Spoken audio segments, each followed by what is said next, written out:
যেন মোমেন মানেই হলো আল্লাহকে ভালোবাসে, নাই তো আযাবের অপেক্ষা করতে হয়। মনে রাখেন, আযাব সব কিছু একরকম। কাউকে সমাজের মানুষ সম্মান করে না, এটাও তোর উপরে আযাব। ভালোবাসার নজরে মানুষ তাকে দেখে না, দেখলে কয় তারে দেখলে ফুটটা করার মতো মনে হয়, দেখছো তুই তারে দেখলে জুয়ারির মতো মনে হয়, তারে দেখলে মনে হয় মা তাল তার সিরা। তো এইটাও তো বেটা তোর উপরে লানত, যে তোর মানুষ দেখলে এই মন্দ কথা বলে, এই মন্তব্য করে। এটাও তো অনেক বড় দুঃখ, আফসোস। আফসোস, এটাও একটা আযাব। এরপরে মানসিকভাবে পৃথিবীর হাজারো নারী নিয়ে ভাবে যে তার মানে তার নির্দিষ্ট কোনো স্বস্তি নাই, তার নির্দিষ্ট কোনো তৃপ্তি নাই। তো এইটাও তো তার উপরে অনেক বড় লানত, অনেক বড় অভিশাপ, যে তার হৃদয়ের প্রশান্তি যেটা সুকুন, এটা নাই। সুকুন যদি থাকতো, হৃদয়ের প্রশান্তি, সে এত মহিলা দেখত। কোরআনুল কারীমের মধ্যে আছে, আল্লাহ তাআলা বলেন, আমি প্রত্যেক পুরুষের জন্য তার স্ত্রীকে বানিয়েছি। এবং কেন বানিয়েছি? লিতাসকুনু ইলাইহা। কোরআনের স্পষ্ট আয়াত, আমি আল্লাহ তাআলা স্বামীর জন্য, পুরুষের জন্য স্ত্রীকে বানিয়েছি যেন স্ত্রীর মাধ্যমে সে সুকুন, এই প্রশান্তি লাভ। লিতাসকুনু ইলাইহা। আমার একজন স্ত্রী আছে, আলহামদুলিল্লাহ। আমি কেন ফতে গাড়ে মানুষের বেড়ি সামনে, আমার দরকার কি? আমি এত বেড়ি দিয়া করবো কি? আমার কি আর কাম নাই?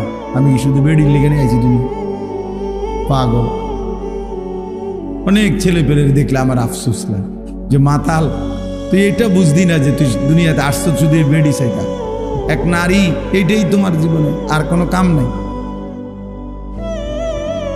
আর কোনো উদ্দেশ্য নাই জীবনে। আফসোস। তো এজন্য বললাম, আযাব বিভিন্ন ধরনের হয়। মানসিক প্রশান্তি চলে যাওয়া, হৃদয় অশান্ত হওয়া, এটা অনেক বড় আযাব। স্বস্তি নাই, তৃপ্তি নাই। এই হারামখোর যেগুলো দেখবেন, একটারও কোনো তৃপ্তি নেই। 100 কোটি টাকার মালিক, এই হারামখোররে জিজ্ঞাসা করলে, না হুজুর খুব ঝামেলা আছে, দোয়া করুন, খুব ঝামেলা আছে, ফ্যাক্টরিটা নিয়ে একটা ঝামেলা আছে, মেইলটা নিয়ে একটা ঝামেলা আছে, তারপরে আরো 3টা কাজ চলতেছে সাইডে, এগুলা নিয়ে একটু ঝামেলা আছে। হেতের ঝামেলা আর শেষ হয়, ঝামেলা আর শেষ হয়। লোনও শেষ হয় না, কিস্তিও শেষ হয় না, সুদও শেষ হয় না। নাফরমান আর তো থামবা কোন দিন? বুড়ো হইয়া গেছো বেটা, 50 বছর 60 বছর, অহনো দুনিয়ায় গুছাইতে পারলা না, তো আখেরাত তো নাই, তো দুনিয়াও তো গুছাইতে পারলা না। খাইবা কোন দিন? খাইবা কোন দিন? এক শয়তানে প্রলোভন দিছে যে এখন উপার্জন করো, পরে আরাম করবা। পরেটা কোন সময়? কত বছর পরে? 200 বছর পরে। তিনি 200 বছর পরে নিয়ে আরাম করবে। এই হলো হালাল। মনে করছে পরে আরাম করবে, এখন আগে পয়সা, ডানে বামে হালাল হারাম জায়েজ না জায়েজ সব কামাই করে, পরে আরাম করবে। পরে আরাম মানে, কালকে দেখছি পত্রিকার একটা সুন্দর একজন ব্যক্তি, বাংলাদেশের বর্তমান সরকারি একজন পদস্থ ব্যক্তি বলছে, কর্মজীবন এমনভাবে শেষ করবেন যেন কর্মজীবনের শেষে হাতকড়া পড়তে না হয়। আফসোস, আফসোস এটা, যে কেমন জিন্দিগি, যে জিন্দিগি হাতের আঙ্গুলের ইশারায়, দাপটে পুরা আদালত প্রাঙ্গণ থরথর করে কাঁপত। আজকে সেই মানুষ যখন আদালতে যায়, তো সাধারণ মানুষ পিছন দিয়ে থাপড়ায়। হায় অহংকারী, অহংকার, হায় ক্ষমতা,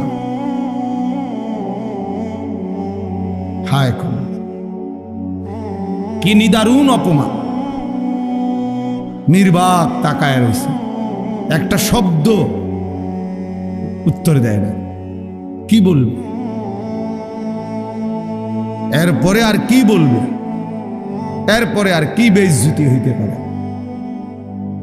যে পথচারী ঘাড় সাইয়া থাপড়াইতেছে পুলিশের ব্যারিকেডের ভিতরে? এই সেই আদালত যে আদালতে আঙ্গুলের ইশারায় উঠতে বসত। তারে অহংকারের দুনিয়া যদি এতটা অপমানজনক হয়, তার আখিরাত কি হবে? আমাদের জন্যই ভাবি, রাজনীতির হিসাব মিলাইলে হতো। আমি কোনো রাজনীতির মানুষ, বাস্তবতা হলে আমার কাছে খুব আশ্চর্য লাগছে যে হায় কি স্বার্থপর এই দুনিয়া, কি ভীষণ স্বার্থপর, কি আশ্চর্য। এই জন্য ছেলেরা তোমরাও মনে রাখো, একদিন এই নাফরমানির এই জিন্দিগি নিয়ে, নামাজ নাই, সেজদা নাই, আল্লাহ নাই, নারী, ছবি, মোবাইল, অস্থির দৃশ্য নিয়ে যদি একদিন জীবন শেষ হয়, কুত্তাও নাম নিত না। বলুন, কুত্তাও নাম নিত না। কুত্তা বেনামাজি মনে রাখিস, তোর নাম কোন কুত্তাও নিবে না। হ্যাঁ, অসভ্যতা যাদের জীবন, অস্থিরতা, নোংরামি যাদের জীবন, এই যে সমস্ত নারী বেহায়া, বেপর্দা, অসভ্য, কোন জানোয়ারও এদের কথা নাম নেবে না। আজকে সারা বাংলাদেশ আমরা সোহরাওয়ার্দী উদ্যানে হেফাজতে ইসলামের উদ্যোগে মহাসমাবেশ ওই নারীদেরকে থুতু মারছে, যে নারীরা নারীর অধিকারের নামে মানবতার চূড়ান্ত, নারীদের চূড়ান্ত বেইজ্জতি করছে। এই জন্য ভাই, কোন পাপী পৃথিবীতে দামি হয় না। আমিও না, আপনিও না, আমিও না, আপনিও না, জওয়ানও না, বুড়াও না। কেউ হয়তো নগদ বেইজ্জতি হয়, কেউ হয়তো বংশ পরম্পরায় বেইজ্জতি হয়। আমাদের এই কুমিল্লা এক জেলায়, উপজেলায় একটা বিশাল বাড়ি দেখাইছে একবার। এই বাড়ি অনেক বড়, এখন গাছরা আছে, খালি পড়ে আছে। তো লোকেরা আমার দেখাইছে, বলল যে হুজুর, এটা এই বাড়ির এমন কিছু মানুষের বাড়ি ছিল, এত সম্পদশালী, কিন্তু প্রতিনিয়ত তারা ছোট বড় সবাই মানুষের উপরে জোর জুলুম করত। কত মানুষের উপরে যে জুলুম করছে, কত মানুষের অন্যায় করছে, কত নারীর সর্বনাশ করছে, কত পুরুষের সর্বনাশ করছে, কত মানুষের সম্পদ লুণ্ঠন করছে, এই জোর জুলুম করত। আজকে তাদের এই পুরা বাড়ি বিরান পড়ে আছে, একটা মানুষ, বংশের একজন লোকও নাই, একটা বাচ্চাও নাই মানুষ। আমি নিজ চোখে দেখছি কতগুলো কুত্তা ঘুমাইতে আছে, বৈশা রয়েছে এটার ভিতরে। অহংকারীর, নাফরমানের পরিণতি।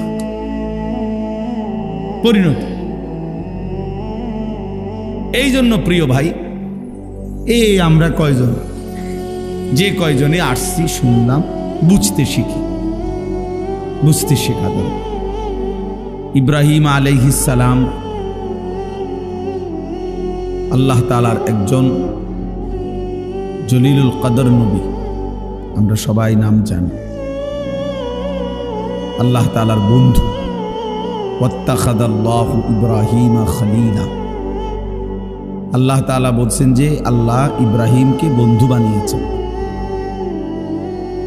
কোরআনুল কারীমে আছে, আল্লাহ তাআলা ইব্রাহিম আলাইহিস সালামকে বলছেন, ইন্নী জাইলুকা লিন-নাসি ইমামা, আমি তোমাকে গোটা বিশ্ব মানবতার জন্য, সমস্ত মানুষের জন্য ইমাম বানানো। কোরআনুল কারীমের মধ্যে আছে, আল্লাহ তাআলা ইব্রাহিম আলাইহিস সালামকে অনেকগুলো পরীক্ষা করছেন,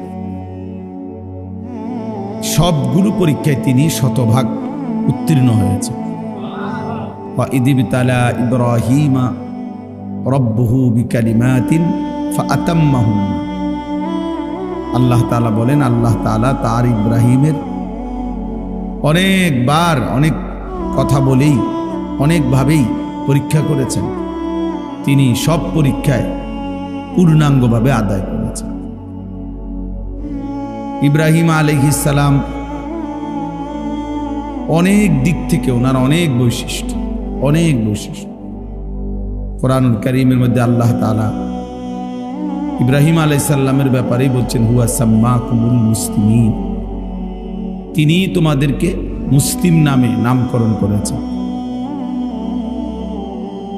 আমাদেরকে মুসলিম নামে তিনি নাম রেখেছেন। কোরআনুল কারীমের মধ্যে আছে, আল্লাহ তাআলা বলছে, ইব্রাহিম আলাইহিস সালাম কানা উম্মাতান, ইব্রাহিম আলাইহিস সালাম একজন ব্যক্তি একটা জাতি, মানে একজন ব্যক্তি একটা জাতি, অর্থাৎ এত বেশি ব্যক্তিত্ব প্রভাব, এত বেশি ওনার সম্মান মর্যাদা খেদমত, যে আল্লাহ তাআলা বলছে সে একাই যেন একটা জাতি। এরকম অনেকগুলো মর্যাদা, সমস্ত মর্যাদার পিছনে একটা বড় কারণ হলো আল্লাহ তাআলা যতবারই পরীক্ষা নিয়েছেন, কঠিন থেকে কঠিন, প্রত্যেকটি পরীক্ষায় তিনি উত্তীর্ণ হয়েছেন।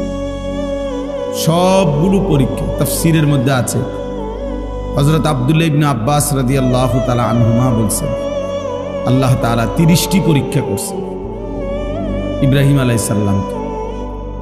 কোন বর্ণনায় 70টার কথা আছে।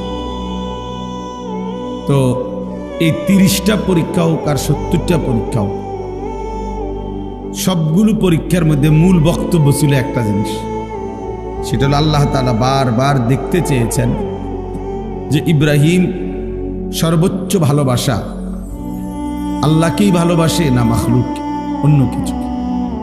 এই মূলত পরীক্ষা সবগুলো, আগুনের কুণ্ডলী বলেন, নমরুদের মুখোমুখি বলেন, আর সন্তানকে জবাই করা বলেন, এবং আরো যা সবগুলো পরীক্ষাতে আল্লাহ তাআলা বারবার চেয়েছেন ইব্রাহিমের কলিজা জুড়ে আল্লাহর ভালোবাসা সর্বোচ্চ কিনা।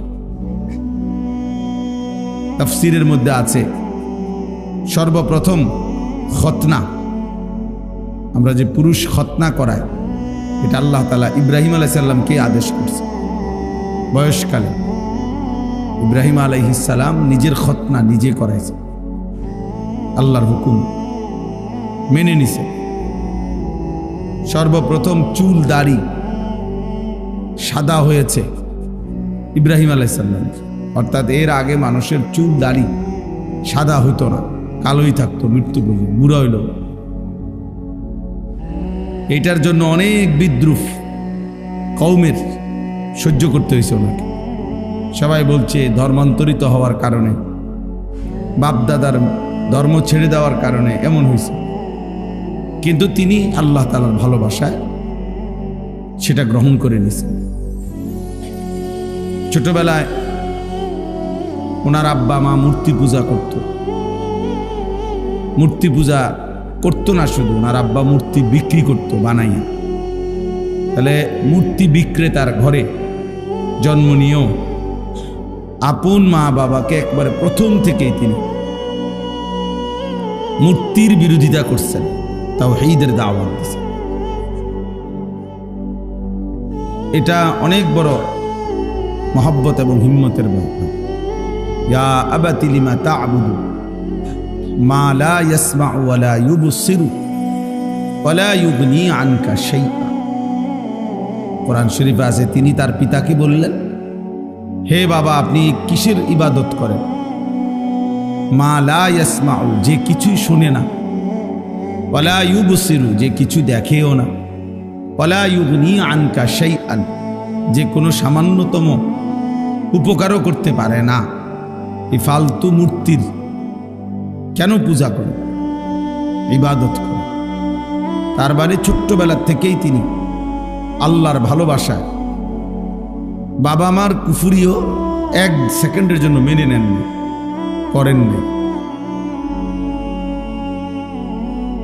আগুনের কুণ্ডুলিতে নমরুদ যখন ফেলাইছেন, তখন তিনি জিব্রাইলের মতো ফেরেশতা, মিকাইল, ইসরাফিল, আজরাইল, এই 4 জন ফেরেশতাই উনাকে সাহায্য করতে চাইছিল, তাফসীরে আছে।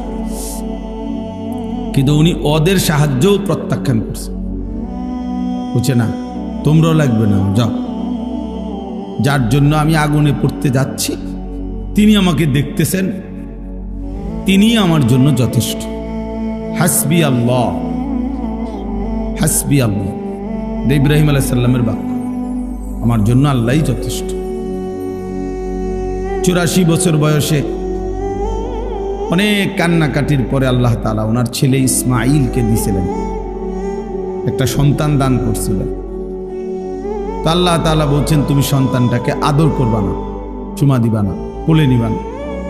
বলছি ঠিক আছে। তো দেন নাই, আদর করেন না, আপনি শুধু তাকাইয়া দেখতেন।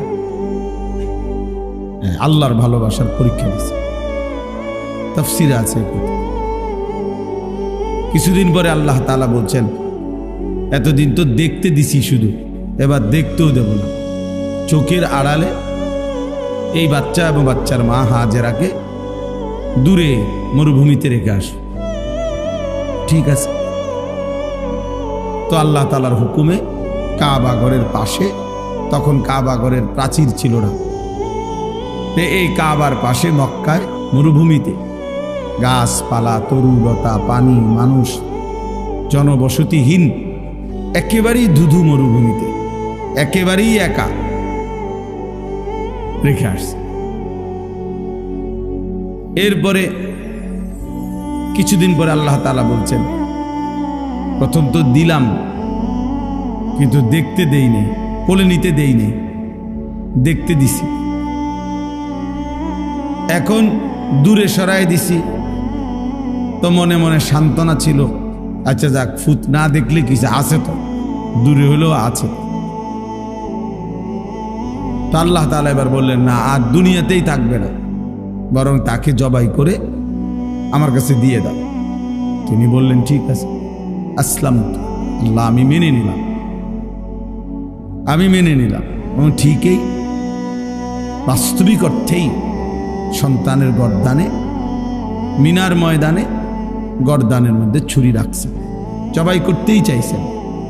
আল্লাহর কুদরতে জবাই হয় নাই সেটা তো ভিন্ন কথা, কিন্তু তিনি এক বিন্দুও মূলত কোনো রকম লৌকিকতা বা নয়সয় বা এমনে এমনে যে না, বাস্তবিক অর্থেই তিনি কি করতে চাইছেন, জবাই করতে চাইছেন। আরো অনেক আছে তাফসীরের মধ্যে, মানে একটার থেকে একটা অনেক কঠিন পরীক্ষা ছিল, কিন্তু প্রতিবারই তিনি আল্লাহর ভালোবাসায় সমস্ত পরীক্ষায় উত্তীর্ণ হয়েছেন। কোরআনুল কারীমের মধ্যে আছে, আল্লাহ তাআলা বলছেন, ওয়াল্লাযীনা আমানু আশাদ্দু হুব্বান লিল্লাহ, যারা মুমিন তারা সবচেয়ে বেশি ভালোবাসে আল্লাহকে। এজন্য মুমিনের সবচেয়ে বড় ভালোবাসা আল্লাহর জন্য। কোরআনুল কারীমের মধ্যে আল্লাহ তাআলা বলছেন, তোমাদের পিতা মাতা, তোমাদের ভাই বোন, তোমাদের স্ত্রী, তোমাদের সন্তান, তোমাদের জমানো সম্পদ,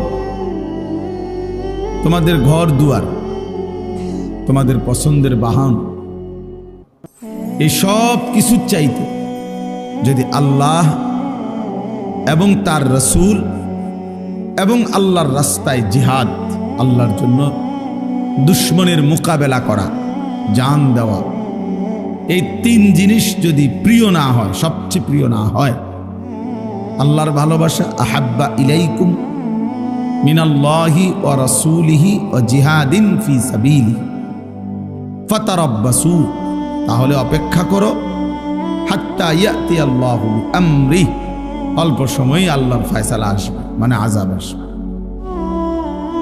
যে জাতির মধ্যেই মুসলমান মুমিন পরিচয়দারী, ইমানদারের পরিচয়দারী, আল্লাহর ভালোবাসা কম, রাসূলুল্লাহ সাল্লাল্লাহু আলাইহি ওয়াসাল্লামের ভালোবাসা কম, এবং জিহাদ ফি সাবিলিল্লাহ, আল্লাহর জন্য জীবন দেওয়া, আল্লাহর দ্বীনের জন্য নিজেকে কোরবানি করার জন্য পেশ করা, এই মানসিকতা যার মধ্যেই কম, তা আল্লাহ তাআলা বলছে তারা যেন আযাবের অপেক্ষা করে।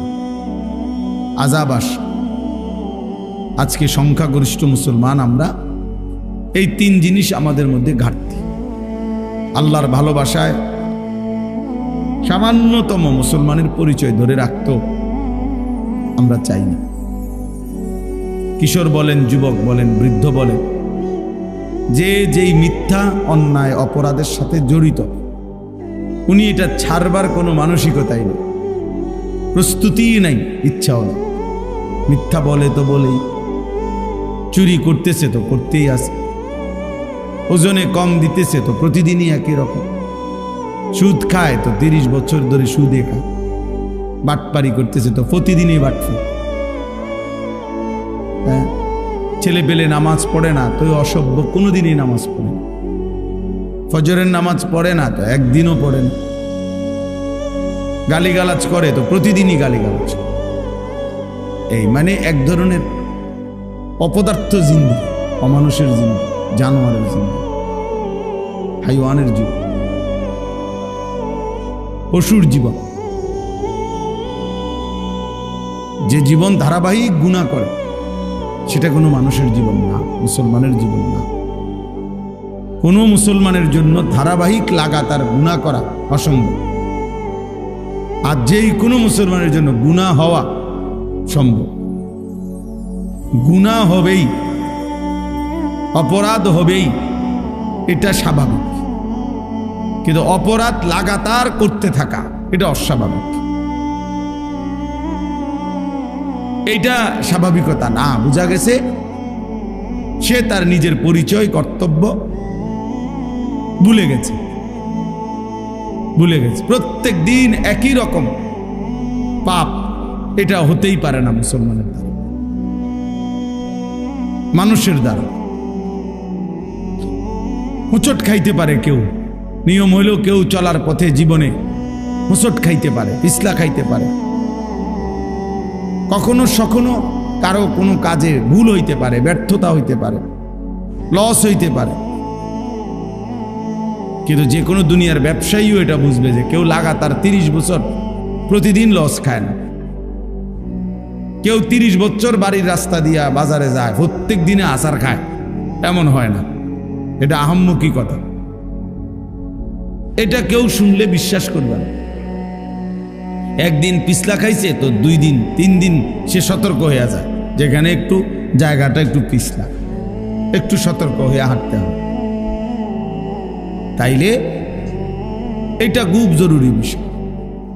আল্লাহ তাআলার ভালোবাসা, রাসূলুল্লাহ সাল্লাল্লাহু আলাইহি ওয়াসাল্লামের ভালোবাসা,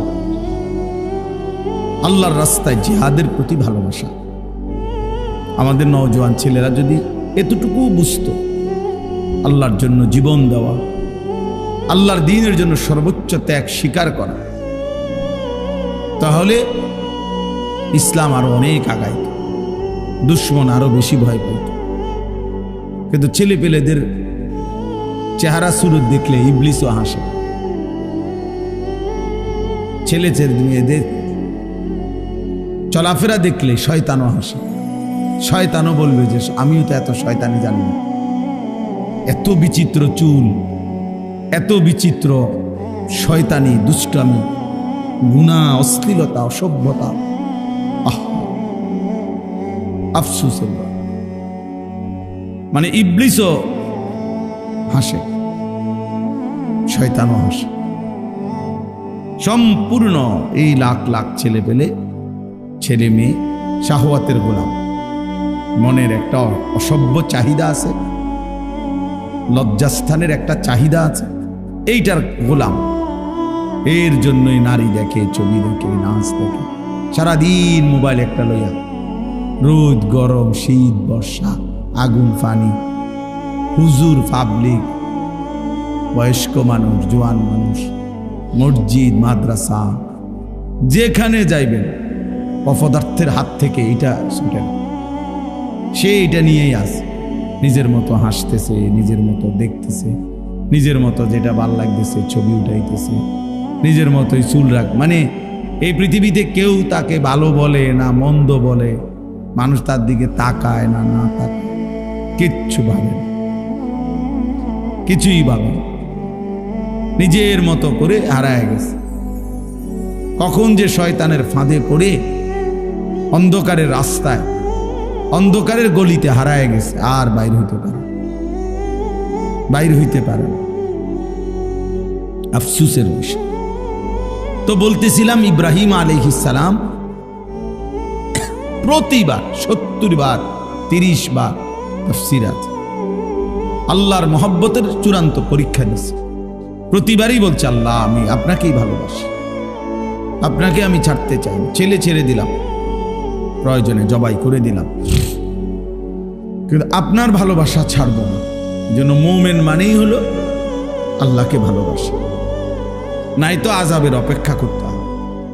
মনে রাখেন, আযাব সব কিছু একরকম। কাউকে সমাজের মানুষ সম্মান করে না, এটাও তোর উপরে আযাব। ভালোবাসার নজরে মানুষ তাকে দেখে না, দেখলে কয় তারে দেখলে ফুটটা করার মতো মনে হয়, দেখছো তুই তারে দেখলে জুয়ারির মতো মনে হয়, তারে দেখলে মনে হয় মাতাল তার সিরা। তো এইটাও তো বেটা তোর উপরে লানত, যে তোর মানুষ দেখলে এই মন্দ কথা বলে, এই মন্তব্য করে, এটাও তো অনেক বড় দুঃখ, আফসোস। এটাও একটা আযাব। এরপরে মানসিকভাবে পৃথিবীর হাজারো নারী নিয়া ভাবে যে তার মানে তার নির্দিষ্ট কোনো স্বস্তি নাই, তার নির্দিষ্ট কোনো তৃপ্তি নাই। তো এইটাও তো তার উপরে অনেক বড় লানত,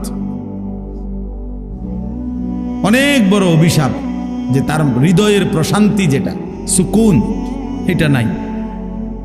সুকুন যদি থাকতো, হৃদয়ের প্রশান্তি, সে এত মহিলা দেখত। কোরআনুল কারীমের মধ্যে আছে, আল্লাহ তাআলা বলেন, আমি প্রত্যেক পুরুষের জন্য তার স্ত্রীকে বানিয়েছি। এবং কেন বানিয়েছি? লিতাসকুনু ইলাইহা। কোরআনের স্পষ্ট আয়াত, আমি আল্লাহ তাআলা স্বামীর জন্য, পুরুষের জন্য স্ত্রীকে বানিয়েছি যেন স্ত্রীর মাধ্যমে সে সুকুন, এই প্রশান্তি লাভ। লিতাসকুনু ইলাইহা। আমার একজন স্ত্রী আছে, আলহামদুলিল্লাহ। আমি কেন ফতে গাড়ে মানুষের বেড়ি সামনে, আমার দরকার কি? আমি এত বেড়ি দিয়া করব কি? আমার কি আর কাম নাই? আমি শুধু বেড়ির লেগে নিয়ে আইছি দুনিয়া, পাগল। অনেক ছেলে পেলের দেখলে আমার আফসোস লাগে, যে মাতাল, তুই এটা বুঝদি না যে তুই দুনিয়াতে আসছো শুধু বেড়ি চাইতা। এক নারী, এটাই তোমার জীবনে, আর কোনো কাম নাই,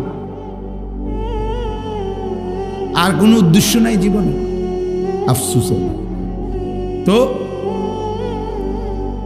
এই জন্য বললাম, আযাব বিভিন্ন ধরনের হয়। মানসিক প্রশান্তি চলে যাওয়া, হৃদয় অশান্ত হওয়া, এটা অনেক বড় আযাব। স্বস্তি নাই, তৃপ্তি নাই। এই হারামখোর যেগুলো দেখবেন, একটারও কোনো তৃপ্তি নেই। 100 কোটি টাকার মালিক, এই হারামখোররে জিজ্ঞাসা করলে, না হুজুর খুব ঝামেলা আছে, দোয়া করুন, খুব ঝামেলা আছে, ফ্যাক্টরিটা নিয়ে একটা ঝামেলা আছে, মেলটা নিয়ে একটা ঝামেলা আছে, তারপরে আরো 3টা কাজ চলতেছে সাইডে, এগুলা নিয়ে একটু ঝামেলা আছে। হেতের ঝামেলা আর শেষ হয়, ঝামেলা আর শেষ হয়। লোনও শেষ হয় না, কিস্তিও শেষ হয় না, সুদও শেষ হয় না। নাফরমান আর তো থামবা কোন দিন? বুড়ো হইয়া গেছো বেটা, 50 বছর 60 বছর, অহনো দুনিয়ায় গুছাইতে পারলা না, তো আখেরাত তো নাই, তো দুনিয়াও তো গুছাইতে পারলা না। খাইবা কোন দিন? খাইবা কোন দিন? এক শয়তানে প্রলোভন দিছে যে এখন উপার্জন করো, পরে আরাম করবা। পরেটা কোন সময়? কত বছর পরে? 200 বছর পরে। তিনি 200 বছর পরে নিয়ে আরাম করবে। এই হলো হালাল। মনে করছে পরে আরাম করবে, এখন আগে পয়সা, ডানে বামে হালাল হারাম জায়েজ না জায়েজ সব কামাই করে, পরে আরাম করবে। পরে আরাম মানে, কালকে দেখছি পত্রিকার একটা সুন্দর একজন ব্যক্তি, বাংলাদেশের বর্তমান সরকারি একজন পদস্থ ব্যক্তি বলছে, কর্মজীবন এমনভাবে শেষ করবেন যেন কর্মজীবনের শেষে হাতকড়া পড়তে না হয়। আফসোস, আফসোস এটা যে কেমন জিন্দিগি, যে জিন্দিগি হাতের আঙ্গুলের ইশারায় দাপটে পুরা আদালত প্রাঙ্গণ থরথর করে কাঁপত। আজকে সেই মানুষ যখন আদালতে যায় তো সাধারণ মানুষ পিছন দিয়ে থাপড়া। হায় অহংকারী, অহংকার, হায় ক্ষমতা, হায় ক্ষমতা, কি নিদারুণ অপমান। নির্বাক তাকায় রয়েছে, একটা শব্দ উত্তর দেয় না। কি বলবে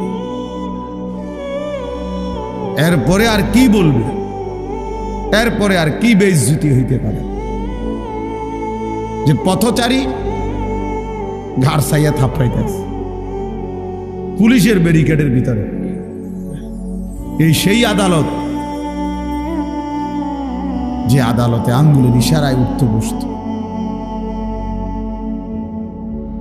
তাহলে অহংকারীর দুনিয়া যদি এতটা অপমানজনক হয়, তার আখিরাত কি হবে? আমাদের জন্যই ভাবি, রাজনীতির হিসাব মিলাইলে হতো না। আমি কোনো রাজনীতির মানুষ, কিন্তু বাস্তবতা হলে আমার কাছে খুব আশ্চর্য লাগছে যে হায় কি স্বার্থপর এই দুনিয়া, কি ভীষণ স্বার্থপর, কি আশ্চর্য। এই জন্য ছেলেরা তোমরাও মনে হয় একদিন এই নাফরমানির এই জিন্দিগি নিয়ে, নামাজ নাই, সেজদা নাই, আল্লাহ নাই, নারী, ছবি, মোবাইল, অস্থির দৃশ্য নিয়ে যদি একদিন জীবন শেষ হয়, কুত্তাও নাম নিত না। বলল কুত্তাও নাম নিত না। কুত্তা বেনামাজি মনে রাখিস, তোর নাম কোন কুত্তাও নিবে না। হ্যাঁ, অসভ্যতা যাদের ছিল, অস্থিরতা, নোংরামি যাদের ছিল, এই যে সমস্ত নারী বেহায়া, বেপর্দা, অসভ্য, কোন জানোয়ারও এদের কথা নাম নেব। আজকে সারা বাংলাদেশ আমরা সোহরাওয়ার্দী উদ্যানে হেফাজতে ইসলামের উদ্যোগে মহাসমাবেশ, ওই নারীদেরকে থুতু মারছে যে নারীরা নারীর অধিকারের নামে মানবতার চূড়ান্ত, নারীদের চূড়ান্ত বেইজ্জতি করছে। এই জন্য ভাই, কোনো পাপী পৃথিবীতে দামি হয় না। আমিও না, আপনিও না, আমিও না, আপনিও না, জওয়ানও না, বুড়াও না। কেউ হয়তো নগদ বেইজ্জতি হয়, কেউ হয়তো বংশ পরম্পরায় বেইজ্জতি হয়। আমাদের এই কুমিল্লায় এক জেলায়, উপজেলায় একটা বিশাল বাড়ি দেখাইছে একবার। এই বাড়ি অনেক বড়, এখন গাছরা আছে, খালি পড়ে আছে।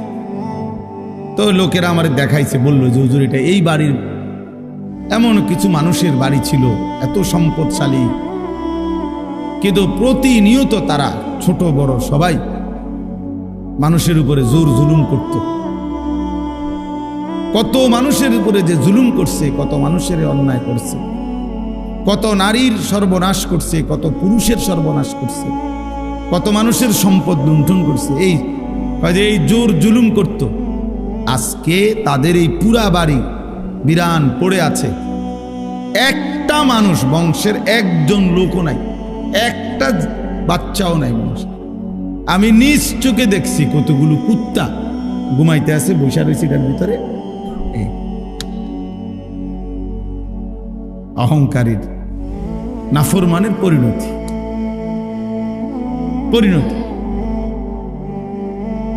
এই জন্য প্রিয় ভাই, আমরা কয়জন, যে কয়জনে আসছি, শুনলাম, বুঝতে শেখা দরকার। আল্লাহকে ছেড়ে তো ইজ্জত মিলে না, সম্মান মিলে না। হয় নগদ, নাই তো বংশ পরম্পরায় হলেও একদিন বেইজ্জতি হইতে হয়। আমার কাছে কিতাব আছে, তাফসীর আছে। ইমাম আমাশ রাহমাতুল্লাহ আলাইহি বলেছেন, প্রত্যেক সুদখোর পরবর্তী 40 থেকে বছরের ব্যবধানে তার বংশধরকে, পরবর্তী প্রজন্মকে আল্লাহ বেইজ্জতি করবেই করবে এবং নিশ্চিহ্ন করে দিবে। হ্যাঁ, এই জন্য বাবাদেরকেও বলি, ছেলেদেরকেও বলি, আমারও বলি, লম্বা সময় বয়ান করার সুযোগ আজকে নাই। আমরা প্রত্যেকে খেয়াল করি আল্লাহর ভালোবাসা। তো বলতেছিলাম, ইব্রাহিম আলাইহিস সালাম আল্লাহর ভালোবাসায় চূড়ান্ত প্রমাণ দিছেন। কোনোভাবে কোনো কিছুতে আর কষ্ট করার দরকার নেই, এখনই শেষ। আল্লাহর ভালোবাসায় চূড়ান্ত পরীক্ষা দিয়ে উত্তীর্ণ হয়েছেন। প্রতিবারই আল্লাহর ভালোবাসায় প্রমাণ দিছেন যে আল্লাহ, আমি আপনাকেই ভালোবাসি।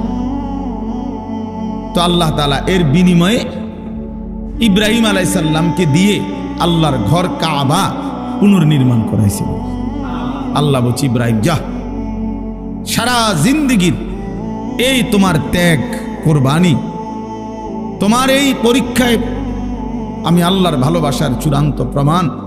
সারাটা জীবন তুমি যা দিয়েছ, বিনিময়ে আজ আমি তোমারে আমার ঘর কাবা, গোটা কায়নাতের হেদায়েতের মার্কাজ, বুদি আলিন নাস, বিশ্ব মানবতার হেদায়েতের জন্য আমি আল্লাহ তাআলা যে ঘর বানিয়েছি, সেই ঘর আমি নূহ নবীর তুফানের সময় প্রাচীর তুলে নিছিলাম, ছিল না এতদিন।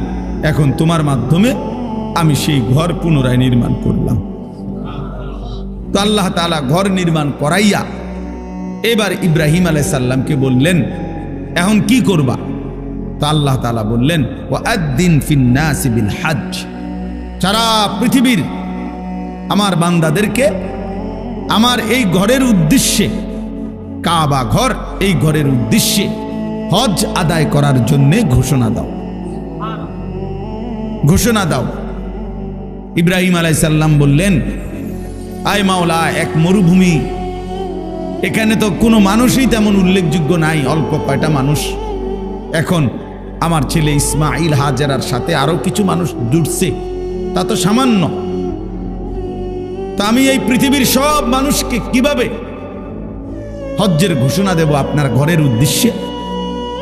তো আল্লাহ তাআলা বললেন, ইব্রাহিম, নিদা মানে আহ্বান, আজান, ডাকা, এটা তোমার দায়িত্ব, পৌঁছানো আমার দায়িত্ব। ওয়া আলাইয়াল বালাগ, পৌঁছানো আমার দায়িত্ব, তুমি দাও, তুমি আজান দাও, তুমি আজান দিয়ে রাখো। এরপরে শোনো, ইয়াতুকা রিজালান ওয়া আলা কুল্লি যামিরিন ইয়াতিনা মিন কুল্লি ফাজ্জিন আমিক। তখন দেখবা আগামীর কিয়ামত পর্যন্ত কাছের মানুষগুলো পায়ে হেঁটে, আর পৃথিবীর একেবারে সর্বোচ্চ দূর দূরান্ত থেকে মানুষগুলো বাহনে চড়ে আমার এই ঘরের উদ্দেশ্যে আসবে, ঘরের উদ্দেশ্যে আসবে। ফলে যুগ যুগ ধরে আল্লাহ পাক রব্বুল আলামিন সারা পৃথিবীর শেষ প্রান্তেও যেই মুমিন থাকে, ইমানদার থাকে, আল্লাহ তাআলা তার কলবেও আল্লাহর ঘরের প্রতি এক চরম আকর্ষণ আল্লাহ দান করছে। বারবার আল্লাহ তাআলা বলছেন, এটা আমার কুদরতি আকর্ষণ, আমি আমার বান্দার কলবে, মুমিনের দিলে, পৃথিবীর যত দূরেই হোক, আমি আল্লাহ তাআলা এই হজ্জের আগ্রহ, আমার ঘর দেখার আগ্রহ, কাবার আগ্রহ আমি দিয়ে দেব, তুমি শুধু একবার ঘোষণা দিয়ে দাও। ইব্রাহিম আলাইহিস সালাম ঘোষণা দিয়েছেন। এবার যেন ইব্রাহিম আলাইহিস সালাম আল্লাহকে জিজ্ঞেস করলেন, আল্লাহ, এই হজ্জে যদি আপনার বান্দারা আসে তো কি লাভ হবে? তো আল্লাহ বলেন, লিয়াশহাদু মানাফিআ লাহুম, তারা যেন আইসাই তাদের উপকারিতা দেখে নেয়, মানে আসলেই বুঝবে রুহের কি খোরাক হইছে, আমলের মধ্যে কি বরকত হইছে, দিলের মধ্যে কি অনুভূতি জাগছে, আখিরাতের প্রেরণা জাগছে, নেক কাজের জজবা তৈরি হইছে, গুনাহ ছেড়ে দেওয়ার মতো হিম্মত তৈরি হইছে, আখিরাত এবং জান্নাতের জন্য নিজেকে প্রস্তুত করার যেই তৌফিক হয়েছে, এর চাইতে বড় উপকার আর কি হইতে পারে? এর চাইতে বড় উপকার। এই জন্য আলহামদুলিল্লাহ যুগ যুগ ধরে হজ্জের বরকতে, আল্লাহর ঘর জিয়ারতের বরকতে, মক্কা মদিনার এই সফরের বরকতে মানুষের জিন্দিগিতে বড় ধরনের কি হয়? পরিবর্তন। অনেক মানুষ আলহামদুলিল্লাহ পরিবর্তন হয়, বদলায় যায়, চেহারা সুরত চলাফেরা আমল আখলাকের মধ্যে পরিবর্তন। এটা উপকার। আল্লাহ বলেন এই জন্য এমনি মুখে বলবো না, আমার বান্দা যেন নিজে এসে উপকারিতা দেখে যায়। ওয়ায়াযকুরু ইসমাল্লাহি ফি আইয়ামিন মা'লুমাতিন আলা মা রাযাকাহুম মিন বাহিমাতিল আনআম। এবং আমি আল্লাহ যে চতুষ্পদ জন্তুগুলো আমার বান্দাদের জন্য জবাই করার, কোরবানি করার জন্যে হালাল করেছি, সেই প্রাণীগুলো যখন জবাই করবে নির্ধারিত দিনে 10, 11, 12 জিলহজ এই 3 দিনে, তখন যে আমি আল্লাহর জিকির এই 3 দিনে পড়বে, বেশি থেকে বেশি এই জিকিরের বরকত হাসিল করার জন্য তারা যেন আমার ঘরে আসে। তাইলে আল্লাহ তাআলা বলেন কোন বান্দা যখন আল্লাহর ঘর জিয়ারত করে, 1 নাম্বার হলো সে নিজের চোখে তার জীবনের মধ্যে অনেক উপকারিতা লক্ষ্য করে, পরিবর্তন লক্ষ্য করে। আরেক হলো হজ্জের এই সময়গুলো একই সাথে কোরবানিরও সময়। হজের যেই 5 দিন এর মধ্যেই মাঝখানে 3 দিন হলো কোরবানিরও 3 দিন। তাহলে হজ্জের 5 দিনের অন্তর্ভুক্ত এই কোরবানির 3 দিনে সব মিলাইয়া হাজার হাজার বার, লক্ষ লক্ষ বার আল্লাহর জিকির করার তৌফিক হয়। লব্বাইক আল্লাহুম্মা লব্বাইক, লব্বাইক লা শারীকা লাক লব্বাইক, ইন্নাল হামদা ওয়ান নি'মাতা লাকা ওয়াল মুলক লা শারীকা লাক। এইটা একটানা পড়ে, এটা আল্লাহর জিকির। আমি আলহামদুলিল্লাহ মনে করেন 16 কিলোমিটার হাইটা গেছি, মিনার তাবু থেকে আরাফা, আরাফাত থেকে মুজদালিফা, মুজদালিফা থেকে আবার মিনা, মিনা থেকে আবার মক্কা শরীফ, কাবা। গত বছরও গেছি হাইটে। এই সময় হৃদয়ের একটা আলাদা আল্লাহ জিকিরের বরকত, হাজার হাজার আল্লাহর স্মরণ বান্দার জবানে মস্ক হয়ে যায়। তাওয়াফ করে বারবার, আরে আমার ছাত্র তো নাম কি? নূর মোহাম্মদ। এই আমার একজন ছাত্র আছে, আমি খুব সম্ভব কোন সালে যেন 2018 সালে খুব সম্ভব মনে হয় না, না কি জানি। তো আমি যখন হজে গেছি ও আমার সাথে দেখা করতে আসছে, কাবা করে, ও জিদ্দা থাকতো। তো আইসা আমারে বলতেছে, আমি তাওয়াফ করে বসছি মাতাফে। তো বলতে হুজুর আপনি চলেন না একটু বাইরন, আপনার একটু নাস্তা করামু। আমি বলছি না, আমার তো আরো 10টা তাওয়াফ পুরামু, তো তুই বয়, আমি একটু পরে বাইরে। তো আমাদের সাথে একজন কইতেছে, কয়টা তাওয়াফ? এবারে বললো যে 10টা তাওয়াফ। মানে 10টা তাওয়াফ মানে 70 চক্কর, 7 চক্করে 1 তাওয়াফ।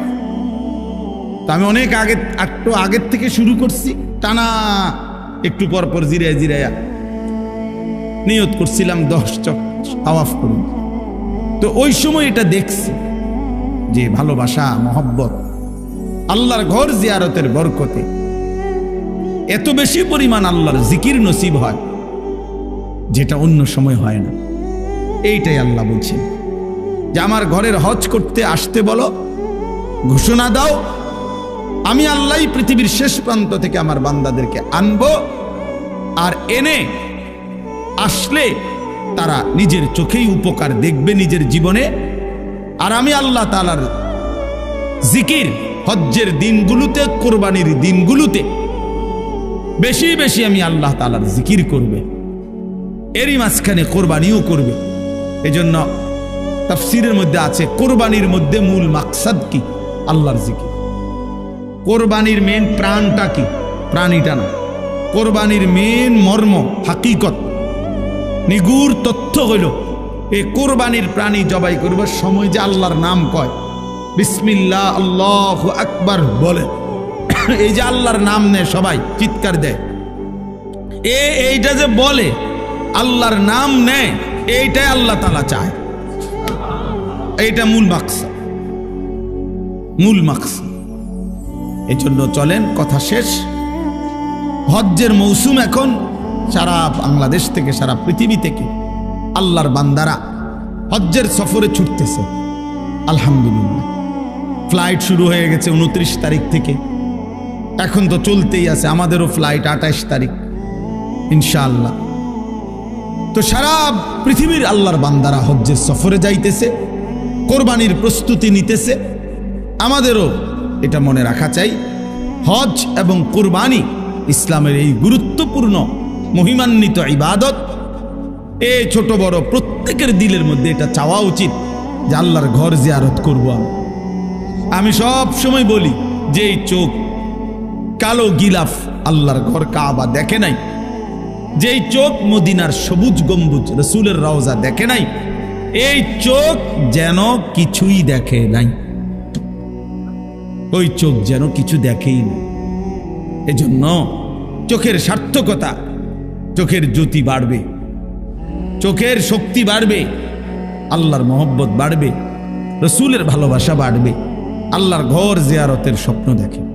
ছেলেরাও, বয়স্করা, আমাদের দেশের বুড়া মানুষ, ওনারাও ছেলে বিদেশ পাঠাইয়া সব সংসারের কাজ সাইরা, ছেলেরা যদি কেউ দয়া কইরা বিদেশ পাঠায়, এবার এই আশায় বসে থাকে, অথচ উনি টাকা ব্যবস্থা করে এত বড় সংসার সব গুছাইছে, লক্ষ লক্ষ টাকা, 3 ফুলা বিদেশ পাঠাইতে 3-12 লাখ টাকা লাগছে, উনি মিলাইছে, বাইক বিল্ডিং করছে, রাস্তার লগে জমি কিনছে, ফার্নিচার করছে, সব ব্যবস্থা করবার সময় অসুবিধা হইছে না।